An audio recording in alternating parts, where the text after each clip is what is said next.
Signe ici, ce n'est qu'une formalité. » La salle était silencieuse lorsque Julien posa le document devant sa femme, juste avant que le notaire n'ouvre le testament.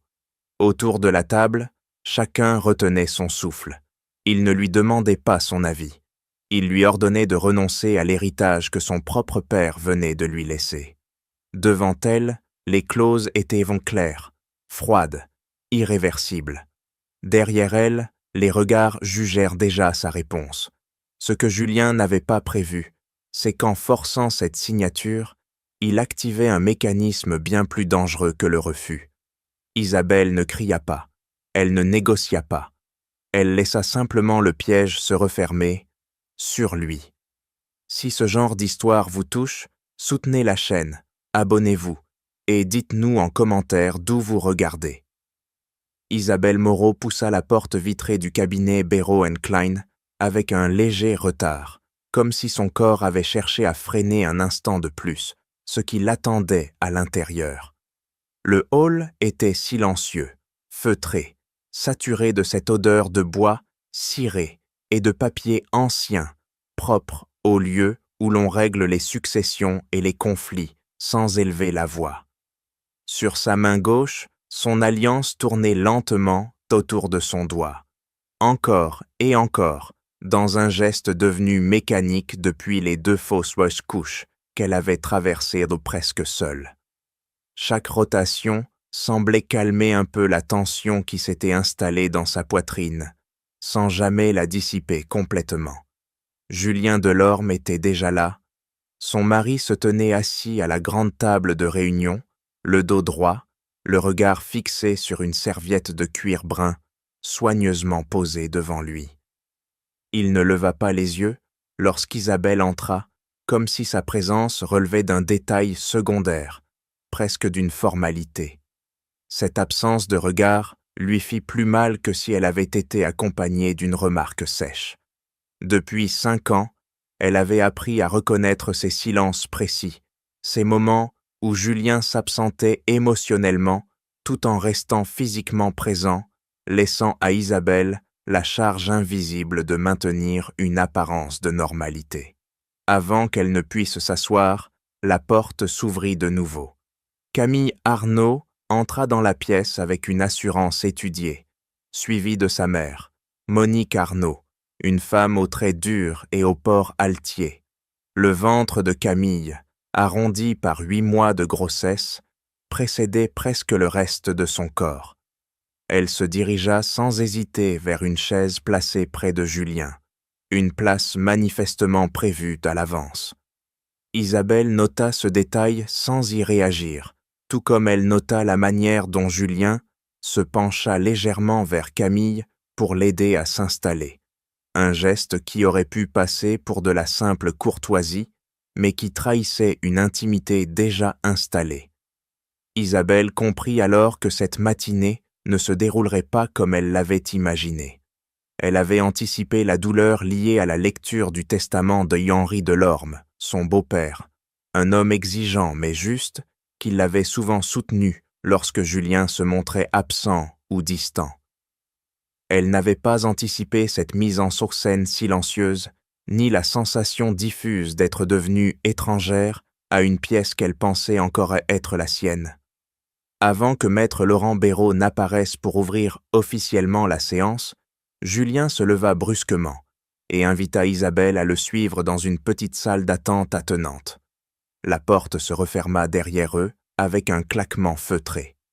Sans préambule, Julien sortit de sa serviette un dossier mince et le posa devant elle. Le titre imprimé en haut de la première page était clair, net, sans la moindre ambiguïté. Il s'agissait d'un accord de règlement prévoyant la répartition des biens et une procédure de divorce volontaire. Julien parla à voix basse, presque douce, comme s'il redoutait que les murs eux-mêmes puissent entendre. Il expliqua que cet accord permettrait à Isabelle de recevoir une somme d'argent suffisante pour se stabiliser et recommencer ailleurs, loin des tensions familiales. En contrepartie, elle renoncerait à toute prétention sur l'héritage d'Henri Delorme. Cet héritage serait immédiatement transféré dans un fonds fiduciaire créé au nom de l'enfant à naître, un fonds administré légalement par Camille, en tant que tutrice et représentante des intérêts de ce futur enfant. Isabelle parcourut les pages sans réellement les lire. Ses yeux s'arrêtèrent sur un détail qui lui coupa presque le souffle. La signature de Camille figurait déjà au bas du document, parfaitement alignée, accompagnée de la mention officielle de son rôle. À cet instant, Isabelle comprit qu'il ne s'agissait pas d'une négociation, ni même d'une proposition. Tout avait été décidé en amont, en son absence, comme si sa volonté n'avait jamais été considérée comme nécessaire. Julien ajouta, d'un ton qu'il voulait rassurant, qu'il lui offrait une sortie élégante, sans scandale ni humiliation publique. Il lui dit qu'il pensait agir pour le bien de tous, y compris le sien. Isabelle leva alors les yeux vers lui et constata qu'il ne la regardait toujours pas vraiment. Son regard glissait, fuyait, comme s'il redoutait de croiser ce qu'il pourrait y lire. Lorsqu'Isabelle retourna dans la salle principale, Camille posa instinctivement une main sur son ventre et lui adressa un sourire calme, presque compatissant, le sourire de quelqu'un qui se croit déjà installé dans l'avenir. Monique observait la scène avec une satisfaction à peine dissimulée, comme si un ordre naturel venait enfin d'être rétabli. Isabelle reprit place sans dire un mot. Elle sentit une lourdeur familière s'installer en elle, cette vieille habitude de se taire pour éviter le conflit, apprise au fil des années passées dans cette famille où l'on valorisait la discrétion plus que la vérité. Pourtant, quelque chose avait changé. Elle n'éprouvait plus seulement de la tristesse ou de la fatigue, mais une lucidité froide, presque étrangère à ses propres émotions. Lorsque Maître Béraud entra enfin dans la pièce, Isabelle n'avait toujours pas signé. Elle posa calmement le dossier sur la table, ses mains parfaitement immobiles. Elle se contenta de dire qu'elle souhaitait attendre la lecture complète du testament avant de prendre une quelconque décision. Sa voix ne tremblait pas. Julien sembla surpris, peut-être même légèrement agacé, mais il ne protesta pas. À cet instant précis, Isabelle sut que le réflexe qui l'avait longtemps protégé, celui de l'effacement silencieux, venait d'atteindre ses limites. Elle avait survécu jusque-là en se taisant, mais ce silence ne la sauverait plus désormais. Le véritable combat n'avait pas encore commencé, et pourtant, quelque chose en elle venait déjà de basculer. Maître Laurent Béraud entra dans la salle avec la lenteur méthodique d'un homme conscient du poids de chaque geste. Il salua brièvement l'assemblée, prit place en bout de table et annonça d'une voix claire que la lecture du testament d'un Henri Delorme allait commencer. Il précisa immédiatement que toute discussion privée, tout accord parallèle ou toute tentative de négociation devait être suspendue jusqu'à la fin de la procédure officielle. Cette précision n'était pas une formalité. Elle sonnait comme un rappel à l'ordre, presque comme une barrière dressée entre la loi et les émotions qui menaçaient déjà de déborder. Isabelle sentit une légère détente parcourir ses épaules, mais elle resta sur ses gardes. Elle avait appris que les règles pouvaient certes être contournées par ceux qui savaient s'en servir comme d'une arme morale. À peine le silence s'était-il installé que Camille Arnaud prit la parole, sans y être invitée. Elle posa les deux mains sur son ventre, dans un geste lent et théâtral, et se présenta comme la femme qui portait l'héritier, à venir de la famille Delorme.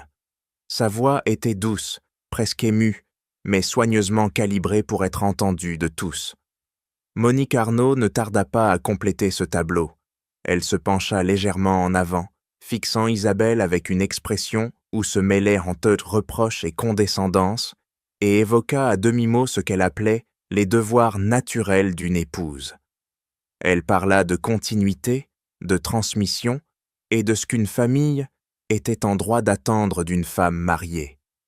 Isabelle comprit que ces paroles n'étaient pas destinées à ouvrir un débat, mais à établir une hiérarchie implicite où elle se retrouvait reléguée à une place de défaillance silencieuse. Julien resta muet. Il ne confirma ni n'infirma les propos qui s'enchaînaient autour de lui. Son silence n'était pas de la lâcheté, mais une stratégie parfaitement maîtrisée.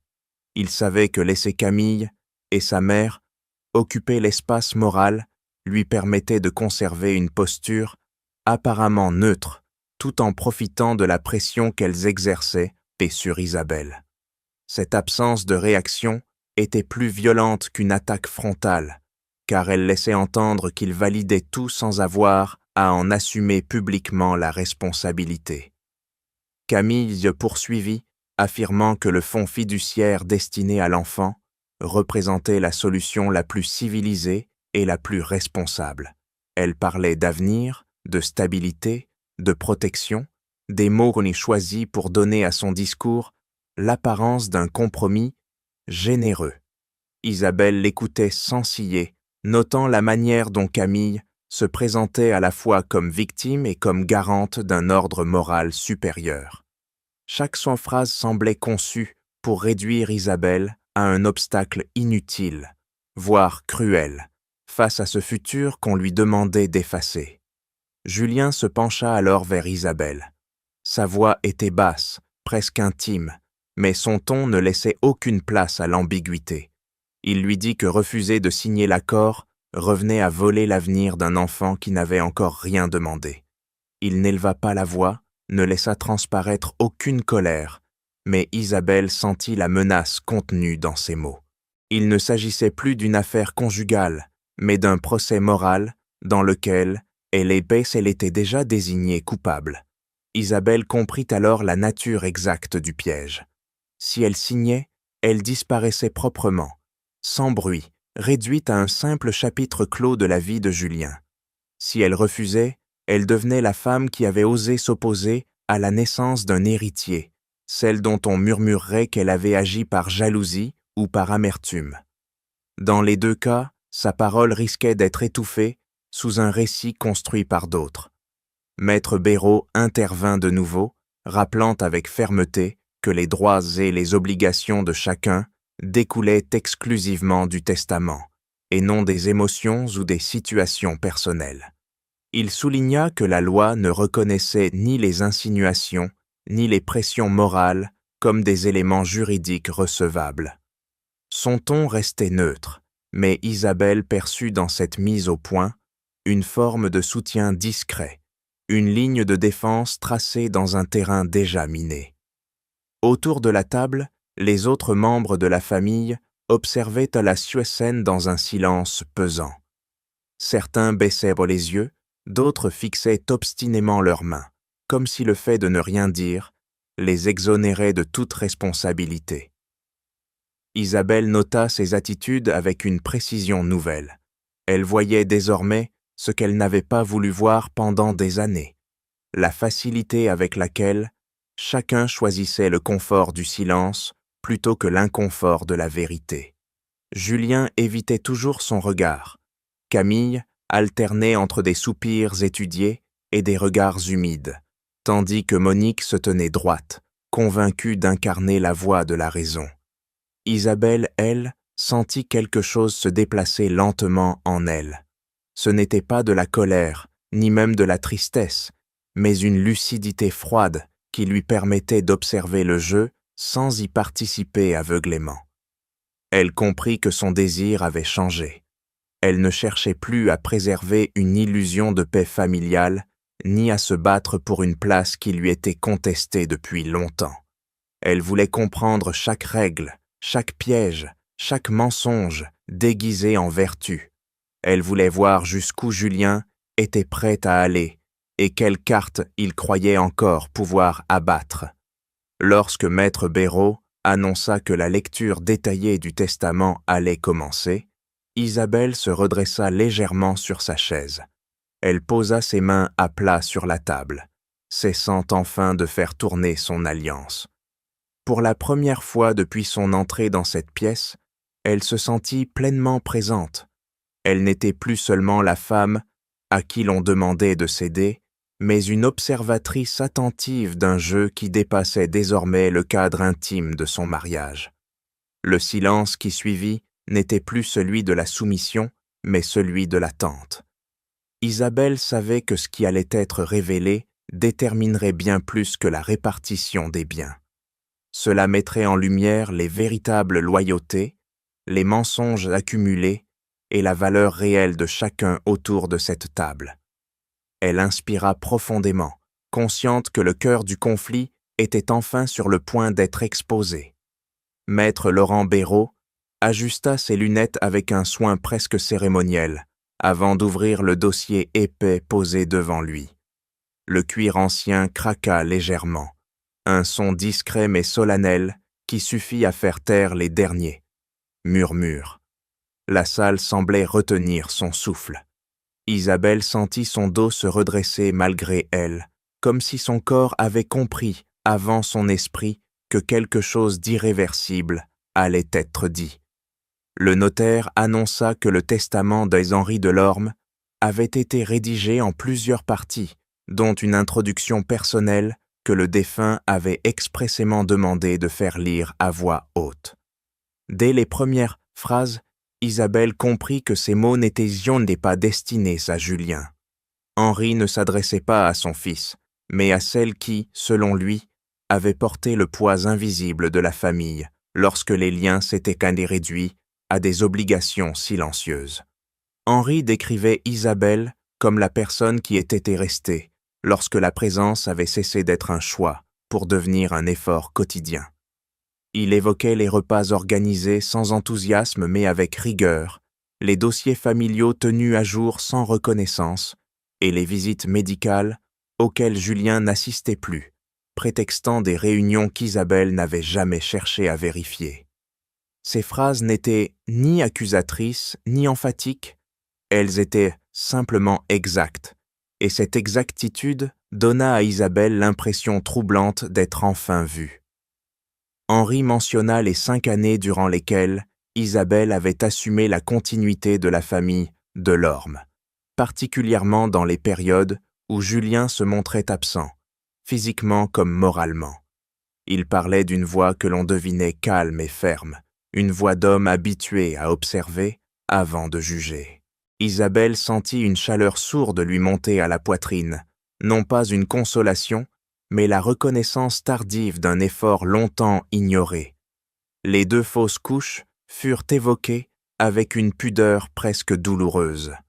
Henri n'utilisait pas de termes dramatiques et ne cherchait pas à susciter la compassion. Il parlait de pertes silencieuses, de rendez-vous médicaux écourtés, de retour à la maison sans paroles inutiles.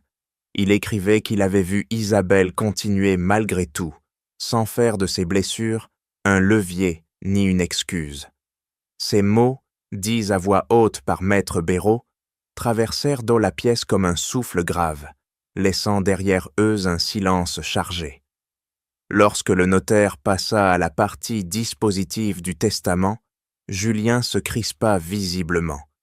Isabelle, elle, resta immobile, ses mains posées sur la table, attentive à chaque mot.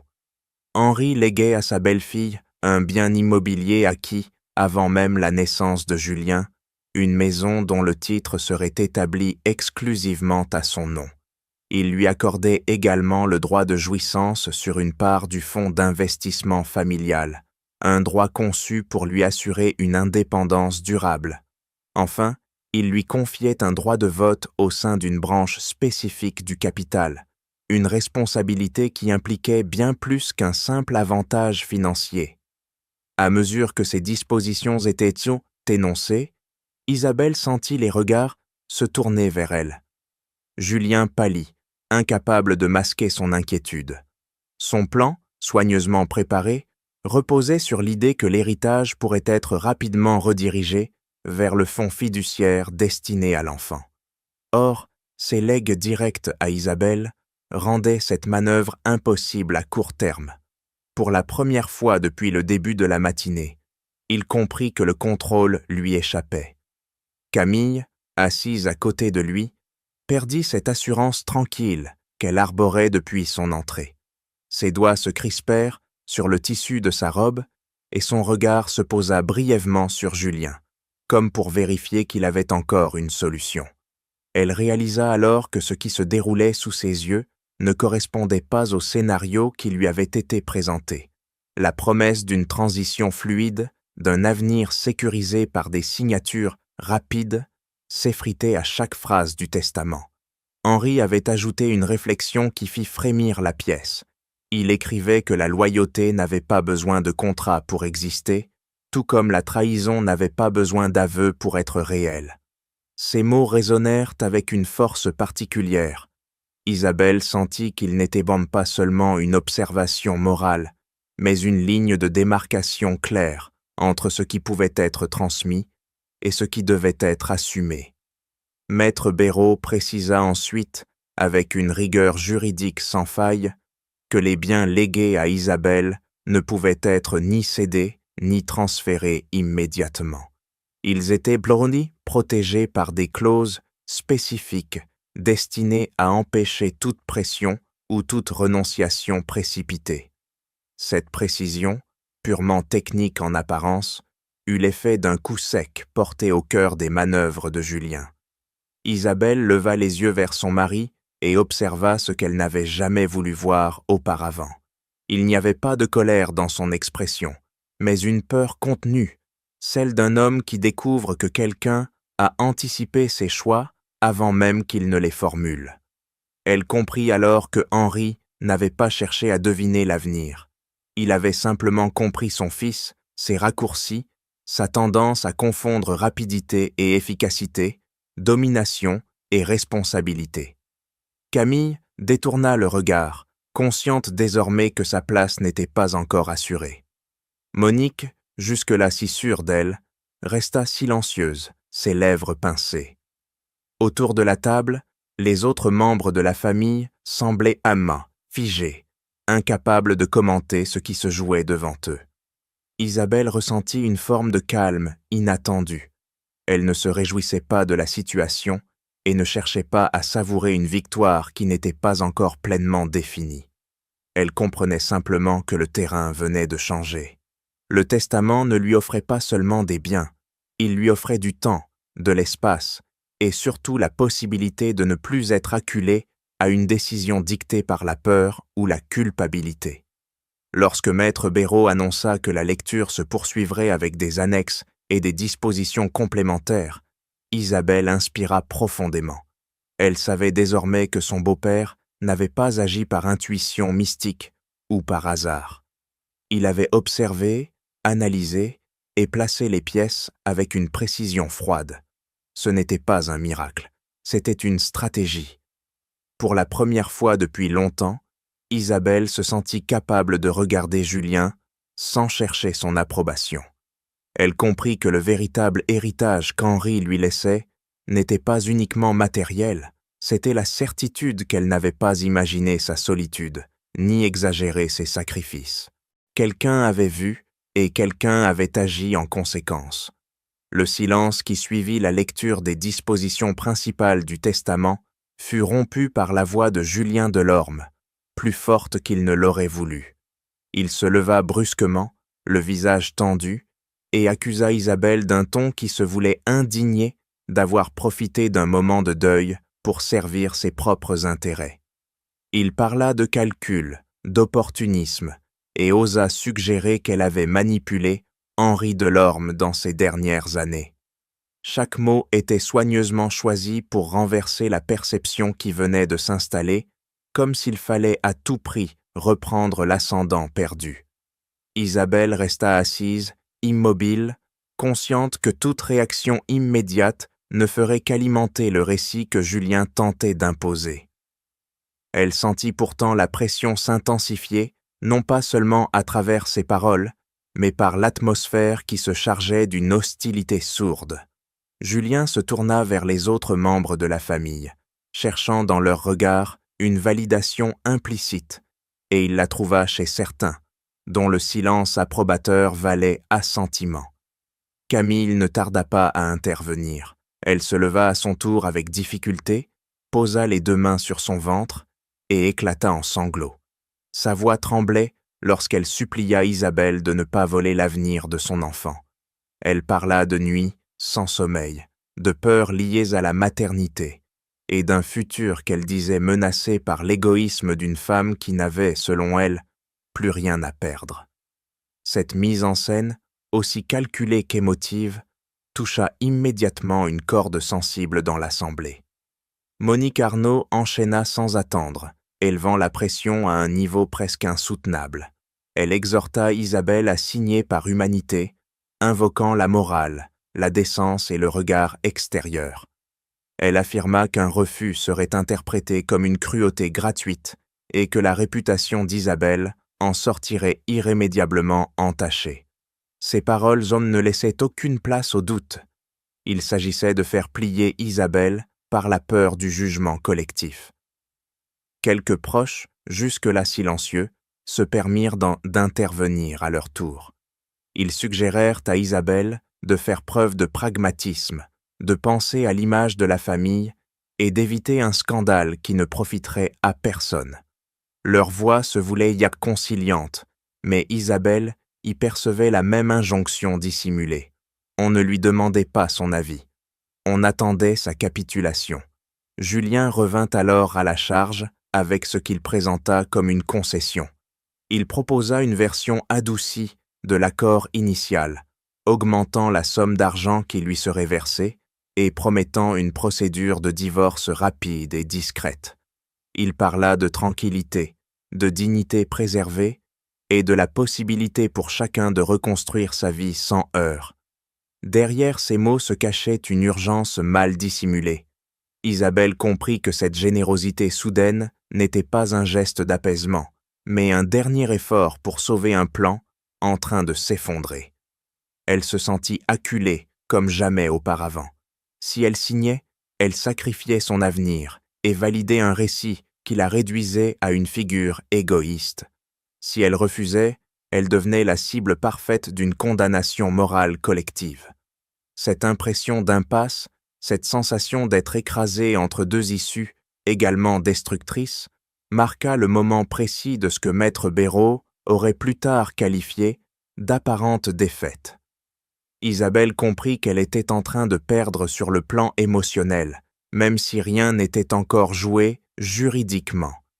Elle demanda alors quelques minutes de pause. Sa voix était calme, presque neutre, et ce contraste troubla Julien, qui acquiesça à contre-cœur. Maître Béraud saisit cette occasion pour intervenir officiellement. Il annonça qu'une suspension temporaire était nécessaire afin de porter à la connaissance de tous un élément complémentaire du testament, un document que Henri Delorme avait tenu à annexer à ses dernières volontés. Lorsque la séance reprit, l'atmosphère avait changé.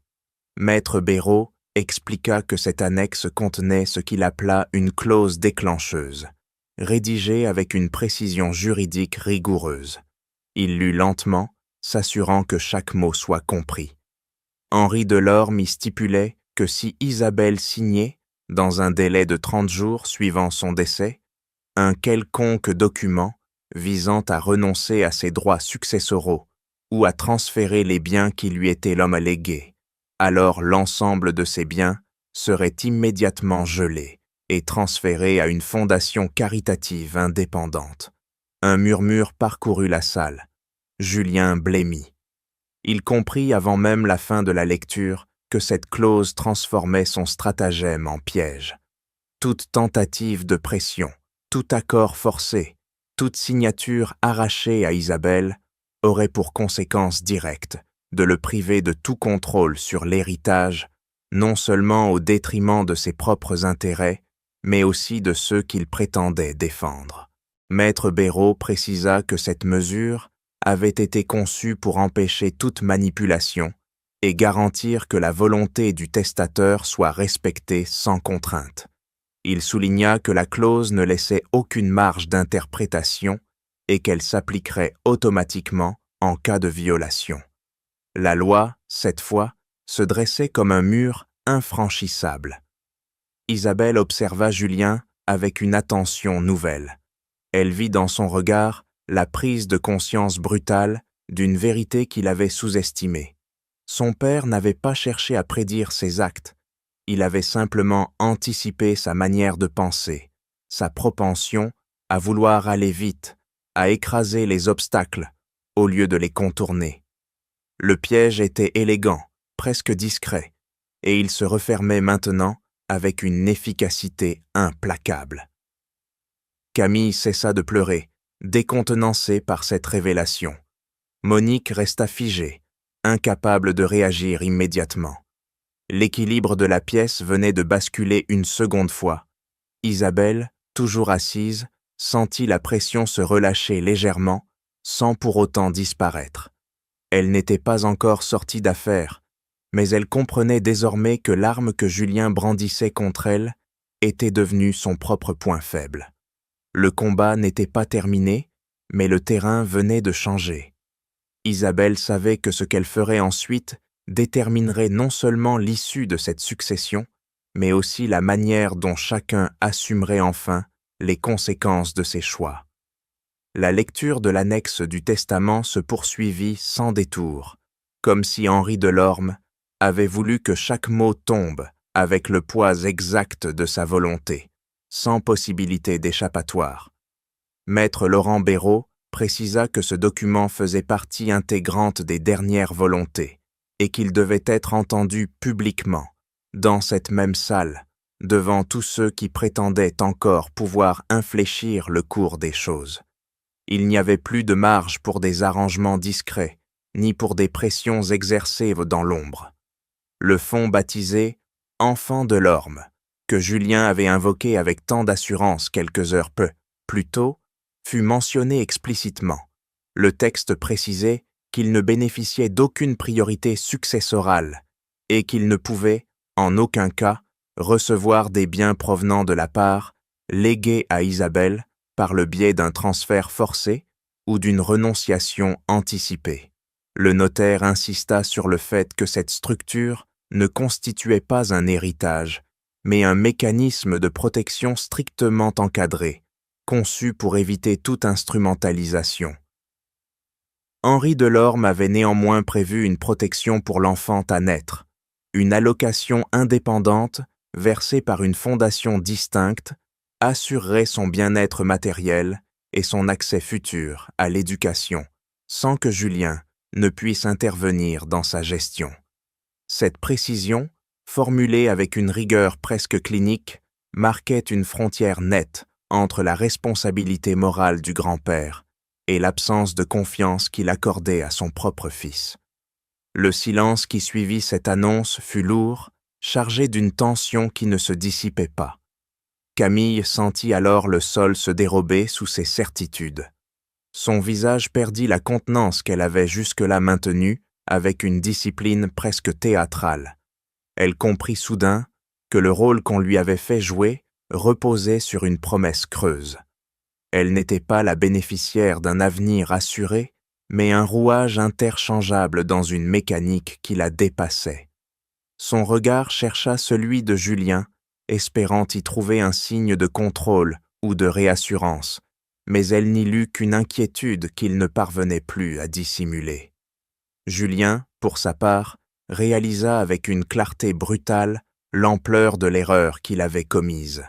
Chaque tentative de contrainte, chaque pression exercée sur Isabelle, chaque version remaniée de l'accord qu'il avait brandi comme une solution, ne faisait que renforcer le piège conçu par son père. Plus il insistait, plus il s'approchait de la perte totale de ce qu'il convoitait depuis le début. Cette prise de conscience le laissa momentanément sans voix. Isabelle observait la scène avec une distance nouvelle.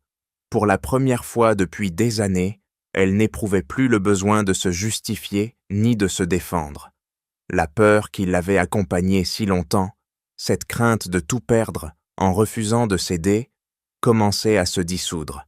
Elle comprit que le choix auquel elle était confrontée ne concernait plus seulement des biens ou un mariage, mais la manière dont elle acceptait de se définir elle-même. Maître Béraud expliqua que la clause déclencheuse rendait toute signature de renonciation non seulement inutile, mais dangereuse pour les intérêts de Julien. Cette clarification mit fin aux dernières ambiguïtés. Isabelle n'était plus tenue de décider dans l'urgence pour se protéger. Le testament, tel qu'il avait été rédigé, la protégeait déjà. Le reste relevait désormais d'une décision intérieure. Isabelle se leva lentement. Le geste était simple, mais il attira immédiatement l'attention de tous. Elle sentit le poids des regards posés sur elle, mais aucun ne parvint à l'ébranler. Elle se rendit compte que ce moment, qu'elle avait redouté pendant des années, sous différentes formes, était en réalité celui où elle n'avait plus rien à perdre. Le mariage, la place dans la famille, les apparences qu'on lui avait demandé de préserver, tout cela appartenait déjà au passé. Elle glissa sa main vers sa bague et la retira avec un soin presque cérémonieux. Ce bijou, qu'elle avait tant de fois fait tourner machinalement pour apaiser son anxiété, semblait soudain étranger à sa peau. Elle la posa sur la table, devant Julien, sans colère ni théâtralité. Le tintement discret du métal contre le bois résonna dans la pièce comme une ponctuation définitive. Lorsqu'elle parla, sa voix était calme et posée. Elle déclara que le testament de son beau-père avait déjà exprimé ce qu'elle n'avait jamais réussi à formuler elle-même. Elle rajouta qu'il n'était plus nécessaire qu'elle signe quoi que ce soit, puisque la volonté d'Henri Delorme avait été consignée avec une clarté suffisante pour la représenter. Cette phrase prononcée sans emphase mit un terme à des années de silence contraint. Julien tenta de répondre, mais aucun argument ne trouva sa place dans ce nouvel équilibre. Il comprit que ce refus n'était pas une manœuvre stratégique, mais l'aboutissement d'un chemin intérieur qu'il n'avait jamais pris la peine de voir. Camille détourna le regard, consciente que la protection qu'elle croyait acquise ne dépendait plus de lui. Monique resta figée, privée des leviers moraux qu'elle avait utilisés jusque-là. Ce moment marqua la véritable visite à la mort d'Isabelle, non pas comme une fin, mais comme une traversée. Elle laissait derrière elle la peur de perdre ce qu'on lui avait toujours présenté comme essentiel. En renonçant à signer, elle acceptait la disparition d'une vie construite sur la concession permanente. Ce choix, silencieux mais irrévocable, lui rendit une forme de paix qu'elle n'avait jamais connue. Lorsque Maître Béraud annonça la fin provisoire de la séance, Isabelle se rassit sans précipitation. Elle savait que d'autres affrontements viendraient, mais elle avait franchi un seuil dont il n'était plus possible de revenir. Le silence qu'elle avait choisi n'était plus une soumission, mais une décision pleinement assumée. La tension qui régnait dans la salle atteignit un seuil que Julien Delorme ne parvenait plus à masquer. Après le silence d'Isabelle, après l'anneau laissé sur la table, quelque chose s'était brisé en lui, non pas une certitude morale, mais l'illusion de contrôle qu'il avait toujours cultivée. Il se leva de nouveau, la voix plus dure, et parla de recours judiciaires, de contestation du testament, de procédures longues et destructrices. Il évoqua la possibilité de salir publiquement l'image d'Isabelle, de bloquer les décisions, de transformer cette succession en champ de ruines si personne ne cédait. Ces menaces, pourtant, manquaient donc de la conviction qui les avait autrefois rendues efficaces. Maître Laurent Béraud l'observa attentivement avant d'intervenir avec un calme presque clinique.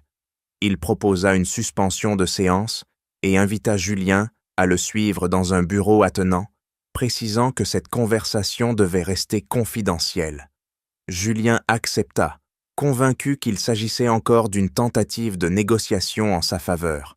La porte se referma derrière eux, isolant Julien dans un espace plus restreint, dépouillé de témoins et de mises en scène. Maître Béraud s'assit et ouvrit un dossier distinct, plus épais que les précédents. Il expliqua, d'une voix mesurée, qu'Henri Delorme n'avait pas seulement anticipé des conflits successoraux, mais qu'il avait également mené, de son vivant, un examen minutieux de la gestion financière du groupe familial. Julien tenta d'interrompre, mais Maître Béraud poursuivit sans hausser le ton. Il évoqua un déficit de 5 millions d'euros apparu dans une filiale du groupe, un manque que Julien avait attribué à des fluctuations de marché. Les documents contenus dans le dossier racontaient une autre histoire.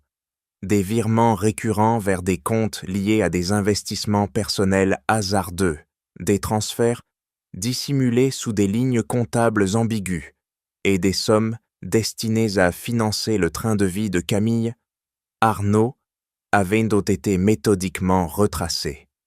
Julien sentit une sueur froide lui parcourir le dos. Il tenta de nier, mais chaque tentative se heurtait à la précision des preuves. Maître Béraud mentionna des relevés bancaires, des contrats d'investissement et des correspondances électroniques conservées dans les archives personnelles d'Angst d'Henri. Rien n'avait été laissé au hasard. Le père avait observé, compilé et attendu. Maître Béraud expliqua alors la portée réelle de ces éléments. En cas de contestation du testament ou de manœuvre visant à nuire à Isabelle, il avait l'obligation légale de transmettre ce dossier aux autorités compétentes, ce qui déclencherait une enquête de la police économique. Les conséquences potentielles furent exposées sans dramatisation, mais avec une clarté implacable. Julien ne risquait pas seulement une perte financière, mais une mise en cause pénale susceptible de l'exclure définitivement du monde qu'il avait toujours considéré comme acquis. Un silence lourd s'installa. Julien comprit que ce qu'il affrontait n'était pas une négociation ordinaire, mais un ultimatum déguisé en choix. Maître Béraud présenta alors la seule alternative possible. S'il acceptait de signer un document attestant qu'il respecterait intégralement les dispositions du testament, qu'il se retirerait de toute fonction de gestion au sein du groupe et qu'il s'engagerait à ne pas entraver l'exécution de la succession, le dossier pénal resterait scellé et ne serait jamais transmis aux autorités. Julien demanda ce qu'il adviendrait de lui. Maître Béraud répondit que Henri Delorme avait prévu une allocation minimale suffisante pour assurer une existence décente sans permettre le maintien d'un train de vie excessif. Ce n'était ni une récompense ni une punition, mais une mesure de dernier recours, dictée par une forme de responsabilité paternelle qui subsistait malgré tout. Julien comprit alors que la colère n'était plus une option. La peur, en revanche, s'imposa avec une force nouvelle. Il ne s'agissait plus de perdre de l'argent ou du pouvoir, mais d'éviter une chute irréversible. Il signa le document d'une main tremblante, conscient que ce geste marquait la fin d'une époque et l'effondrement définitif de l'image qu'il avait voulu préserver. Lorsque Julien rejoignit la salle principale, son visage avait changé. Camille le scruta immédiatement, cherchant des réponses qu'il n'était plus en mesure de lui fournir. Lorsqu'elle comprit que tout était perdu, sa colère éclata. Elle l'accusa de lâcheté, de promesses mensongères, et de l'avoir entraînée dans une situation dont elle ne tirait aucun bénéfice. Leur échange, autrefois fondé sur une illusion de complicité, se transforma en reproches amers. Isabelle assista à cette sauce scène sans intervenir. Elle observa la fissure irréversible qui se creusait entre eux, comprenant que cette rupture n'était pas l'œuvre d'un affrontement direct, mais la conséquence logique d'un mensonge partagé trop longtemps. La relation entre Julien et Camille se désagrégea sous le poids de la réalité, révélant la fragilité d'une alliance fondée sur l'intérêt plutôt que sur la loyauté.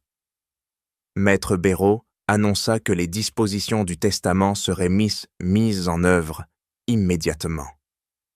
Julien, désormais silencieux, ne protesta plus. La peur avait remplacé l'arrogance et la résignation avait succédé à la menace. Isabelle sentit alors que la bataille était terminée, non par un triomphe éclatant, mais par une révélation intérieure chez son adversaire. Julien comprenait enfin ce que son père avait tenté de lui apprendre, trop tard pour en tirer autre chose qu'un constat amer. Ce moment marqua la fin du conflit ouvert. La vérité, exposée sans cri ni violence, avait suffi à désarmer celui qui croyait encore pouvoir imposer sa volonté. Isabelle, en restant à distance, avait laissé la peur faire son œuvre là où la confrontation aurait échoué. 6 mois s'étaient écoulés depuis la lecture du testament et la tempête silencieuse qui avait redessiné la trajectoire de tant de vies. Isabelle Moreau vivait désormais dans la maison qu'Henri Delorme lui avait léguée, une demeure sobre située à l'écart du centre-ville, entourée d'arbres anciens, dont les racines semblaient aussi profondes que la volonté de l'homme qui l'avait autrefois habité. Chaque matin, elle ouvrait les volets avec un geste calme, consciente que ce lieu n'était pas une récompense, mais une responsabilité confiée en pleine lucidité. Dans l'ancien appartement conjugal, que Julien avait quitté sans résistance, un objet demeurait inchangé. La bague de mariage reposait toujours sur la commode de la chambre qu'il occupait autrefois, exactement là où Isabelle l'avait déposée le jour de la rupture. Elle n'avait jamais ressenti le besoin de la récupérer. Cette bague appartenait à une vie révolue, à une promesse qu'elle n'avait plus à porter pour prouver quoi que ce soit. Elle savait qu'un jour, Julien la trouverait ou l'abandonnerait à son tour, mais cela n'avait plus d'importance. Isabelle consacrait désormais l'essentiel de son temps à la gestion du fonds indépendant issu de la succession. Elle avait tenu à instaurer une gouvernance transparente, entourée de professionnels choisis pour leur rigueur et leur intégrité. Le cœur du projet s'orientait vers l'accompagnement des femmes ayant subi des traumatismes liés à la perte d'un enfant, à l'infertilité ou à la violence psychologique souvent associée à ces épreuves. Ce choix n'était pas militant, ni revendicatif. Il découlait d'une compréhension intime de ce que signifiait être réduite au silence par la douleur. Julien, de son côté, menait une existence dépouillée de tout apparat. L'allocation minimale prévue par le testament suffisait à couvrir ses besoins essentiels, mais elle ne lui permettait plus d'exercer une quelconque influence. Privé de pouvoir, il découvrait une forme de liberté paradoxale, celle de ne plus avoir à défendre une image ni à dissimuler ses failles derrière des stratégies. Il n'essayait plus de contacter Isabelle. Leur histoire était close, sans cri ni ultimatum, simplement épuisée. Camille Arnaud avait donné naissance à son enfant dans une clinique de province, loin de l'attention qu'elle avait autrefois recherchée. L'aide prévue pour l'enfant lui parvenait par des circuits strictement encadrés, sans possibilité de négociation ni de pression. Elle n'était plus une figure centrale, mais une mère confrontée à une réalité qu'aucune promesse n'avait su transformer en sécurité durable. Les contacts avec Julien s'étaient ruis et raréfiés, puis éteints, laissant derrière eux un sentiment d'amertume qu'aucun conflit ouvert n'aurait su apaiser. La procédure de divorce fut finalisée sans audience publique ni déclaration spectaculaire. Isabelle signa les derniers documents avec une sérénité qui surprit même son avocat. Elle n'éprouvait ni triomphe ni regret, seulement la conscience d'avoir traversé un cycle et d'en être sortie intacte. Ce détachement n'était pas une fuite émotionnelle, mais une forme de maturité acquise au prix de longues nuits de questionnement. La thérapie, qu'elle avait longtemps associée à un aveu de faiblesse, s'était imposée comme un choix volontaire. Isabelle y trouvait un espace pour nommer ce qu'elle avait eu trop longtemps, sans chercher à excuser ni à condamner. Elle comprenait désormais que la guérison n'était pas un effacement du passé, mais une réorganisation intérieure qui permettait de ne plus vivre sous son emprise. C'est dans cet état d'esprit qu'elle lança le projet « Seconde vie ».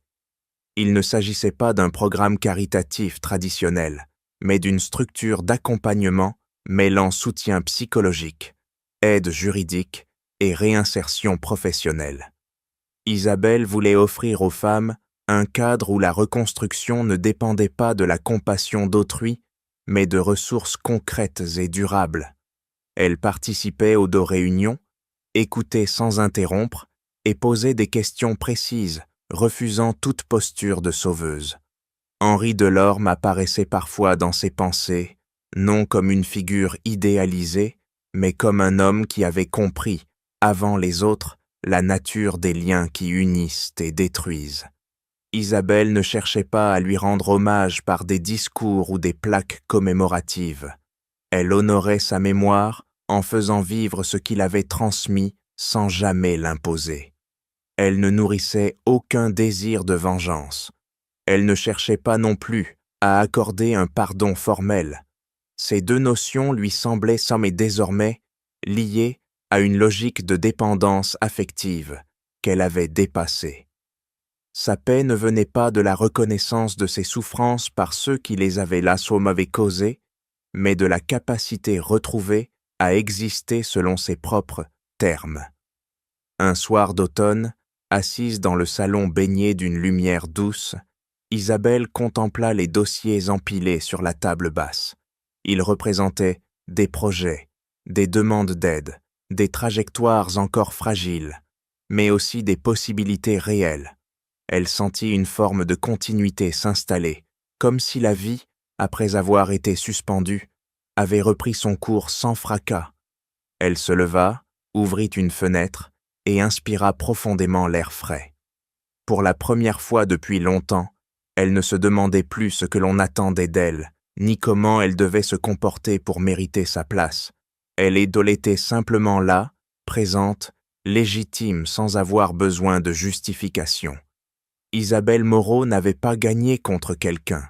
Elle avait cessé de se perdre pour maintenir des équilibres qui ne lui appartenaient pas. Dans ce nouvel équilibre, elle n'avait plus à demander la permission d'exister. Merci d'avoir pris le temps d'écouter l'histoire d'Isabelle Moreau jusqu'au bout. Ce récit ne parle pas seulement d'héritage ou de conflit familial, mais de ce moment précis où une femme cesse de demander la permission d'exister. Cette histoire est librement inspirée de situations bien réelles, vécues chaque jour dans le silence des familles et des cabinets juridiques. Qu'en pensez-vous? Auriez-vous agi comme Isabelle ou auriez-vous choisi une autre voie? N'hésitez pas à partager votre avis en commentaire et à nous dire d'où vous regardez. Si ces histoires vous touchent, pensez à liker et à vous abonner pour soutenir la chaîne.